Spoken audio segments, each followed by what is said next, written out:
Titre: Les lanternes de Virmont. Il y a des lieux dont personne ne parle, pas parce qu'ils n'existent pas, mais parce qu'ils ne devraient pas exister. On dit qu'au cœur du massif de Virmont, entre deux vallées noyées de brume, se dresse un ancien village oublié. Personne ne s'y rend plus depuis près d'un siècle. Pourtant, chaque automne, à la même date, on aperçoit des lumières, des lanternes suspendues dans le vide, flottant au-dessus du vieux pont. Aucune main ne les tient, aucun vent ne les fait bouger.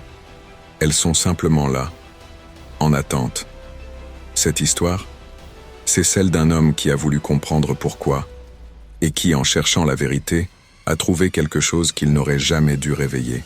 Son nom était Joris Malven, journaliste pour une petite revue de phénomènes inexpliqués. Un homme sceptique, rationnel, qui riait souvent des légendes rurales. Il disait souvent « Il n'y a pas de malédiction, juste des histoires mal comprises ». Mais celle de Virmont l'avait intrigué.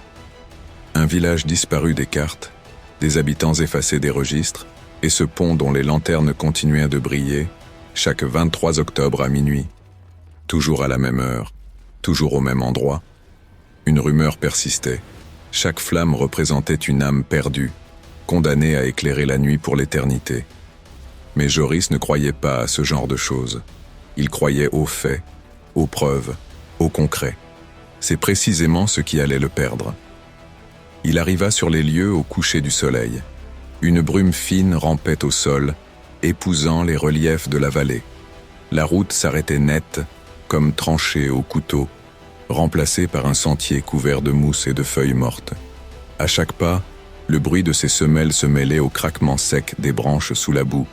Autour de lui, la forêt semblait l'observer. Pas un oiseau, pas un souffle, juste un silence trop parfait. Le genre de silence qui donne l'impression d'être écouté. Il s'arrêta un instant, essuya la buée sur la lentille de sa caméra et chuchota « Je crois connaître le coupable, mais j'ai peur que ce ne soit pas un être vivant. » Le vent se leva soudain, court, sec, comme un soupir. Après près d'une heure de marche, il atteignit enfin les ruines du village, des murs effondrés, des puits bouchés, des toits à moitié brûlés, mais tout semblait trop récent. Comme si quelqu'un entretenait ce chaos. Les maisons formaient un cercle autour d'une place centrale, et au milieu, un pont de pierre encore debout, massif, intact, suspendu au-dessus d'un vide qu'on ne voyait pas, tant le brouillard était dense. Au-dessus du précipice, 5 lanternes brillaient, un feu doux, presque doré, trop stable pour être réel. Joris posa son sac au sol. Son souffle faisait de la buée. Le froid mordait ses doigts. Pourtant, il sentait la chaleur des lanternes à plusieurs mètres de distance. Il leva la tête. Elle ne bouge pas. Même avec le vent, murmura-t-il, on dirait qu'elle respire. Soudain, il eut cette sensation étrange, celle d'être observé. Il se retourna brusquement. Rien, seulement des arbres immobiles, et ce sentiment tenace que quelque chose ou quelqu'un se tenait juste derrière le voile du réel. « Il y a quelqu'un » lança-t-il, la voix tremblante. Le son se perdit dans l'écho, et c'est alors qu'une voix se fit entendre, lointaine, féminine, douce, mais sans chaleur. « Tu n'aurais pas dû venir. » Les mots résonnèrent dans son crâne comme un souvenir qu'on aurait enfermé depuis trop longtemps. Joris fit un pas en arrière. Le sol craqua. Il alluma son micro, ajusta la caméra, la dirigea vers le pont. Bruit du vent. Grésillement d'appareil. Craquement du bois. « Qui êtes-vous » demanda-t-il. Un long silence. Puis, la même voix, plus proche cette fois. Une mémoire qui ne dort jamais. Soudain, les 5 lanternes s'élevèrent lentement dans les airs, comme tirées par une force invisible.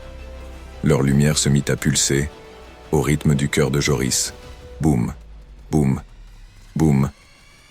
Chaque battement faisait vibrer la pierre du pont. Le journaliste recula. Sa respiration s'accéléra. Et c'est là qu'il la vit.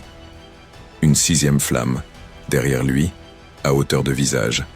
Elle semblait vivante. Elle oscillait doucement, comme si elle respirait à son tour.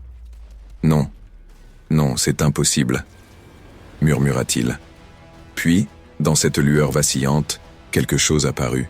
Des silhouettes suspendues dans le vide, la tête penchée, les bras tendus vers le sol, des formes humaines, figées, brûlées par la lumière même qui les éclairait, et leurs visages, c'étaient les siens, tous, des dizaines de Joris, identiques, prisonniers de la lumière. Certains hurlaient sans voix, d'autres semblaient prier, mais tous le regardaient. « L'âme se souvient », murmura la voix, tout près de son oreille. Joris sentit le froid s'enfoncer dans sa poitrine, comme une main invisible lui serrant le cœur. Les ruines se mirent à vibrer, les pierres craquèrent, se fissurèrent, laissant échapper une lueur rougeâtre, presque organique, comme si le sol respirait. Des chuchotements s'élevèrent de partout, des centaines de voix, anciennes, fatiguées, mais parfaitement conscientes. « Joris, reste. Joris, tu es l'un des nôtres maintenant. Reste et éclaire la nuit. » Il se mit à courir, à travers la forêt, sans lumière, sans repère. Les lanternes le suivaient, glissant entre les troncs, rapides, silencieuses, comme des yeux brûlants. Son souffle saccadé résonnait dans la nuit. Il trébucha, tomba, se releva. Chaque pas semblait plus lourd, comme si la terre voulait le retenir. Le brouillard se fit plus dense. Il aperçut les phares de sa voiture au loin. Il courut, les larmes aux yeux, hurlant pour se convaincre qu'il était encore vivant. Puis plus rien. Silence. Noir complet. Le lendemain matin, les secours retrouvèrent la voiture. Porte ouverte, moteur allumé. La radio diffusait une station brouillée. Le siège conducteur était encore chaud, mais aucune trace de Joris. Sur le sol, près du pont, on retrouva sa caméra. L'objectif fissuré, la batterie encore allumée. Quand les enquêteurs lancèrent la vidéo, l'image était floue, mais on distinguait clairement une silhouette. Un homme debout sur le pont, il tenait quelque chose dans sa main, une lanterne. Et juste avant que l'écran ne s'éteigne, une voix chuchota, presque inaudible. Les lanternes ne s'éteignent jamais. Elles attendent simplement la prochaine âme à éclairer. Les habitants des villages voisins affirment encore voir les lumières de Virmont chaque année. Mais depuis la disparition de Joris, il n'y en a plus 5, il y en a 6. Cette histoire est entièrement fictive, mais malgré tout, certains pourraient bien s'y reconnaître. L'âme se souvient. Lu et édité par IRK Studio.